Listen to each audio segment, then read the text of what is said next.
দেখুন, ভূমি অধিগ্রহণ যেখানে প্রয়োজন, মানে প্রধানমন্ত্রী যে নির্দেশনা দিয়েছিলেন প্রথম বৈঠকে, সেটা হচ্ছে যে এই যে সিএস ম্যাপ অনুযায়ী এখানে আসলে জমির মালিকানাকে দেখা এবং তার ভিত্তিতেই অধিগ্রহণের প্রশ্নটিকে পুনর্বিবেচনা করা।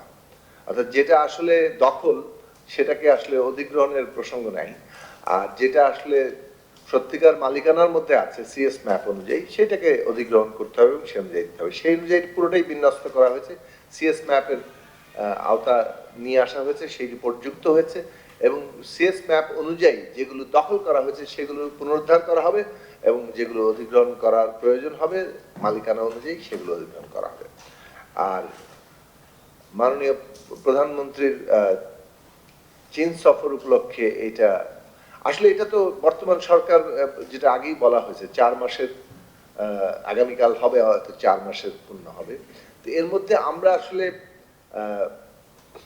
এই যে কাজগুলো মানে প্রত্যেকটা প্রকল্প যাচাই বাছাই করা এবং সেগুলোকে ইন্টিগ্রেট করা এবং সে অনুযায়ী আবার একনেকে পাশ করানো তোলা, সেই কাজটা যে আমরা করা হয়েছে আজকে পঞ্চম বৈঠক পর্যন্ত, এটা আসলে গত বৈঠকে উঠেছিল, কিন্তু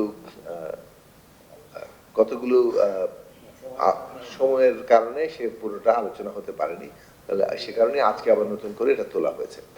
তো এইগুলো কাজের ধারাবাহিকতা এটা। তবে মাননীয় প্রধানমন্ত্রীর সামনে সফর আছে, কাজেই মানে সেটা সম্পর্ক খোঁজা তো আপনার দায়িত্ব।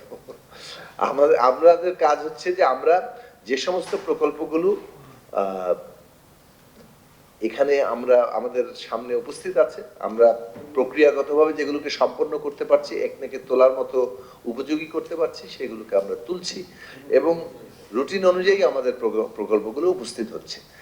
এখন সামনে আরো অনেকগুলো প্রকল্প আমরা তুলতে পারবো। আমরা যেহেতু যাচাই বাছাইয়ের জন্য যাচ্ছি, সে কারণে আমাদের কিছুটা সময় প্রথম দিকে লাগছে।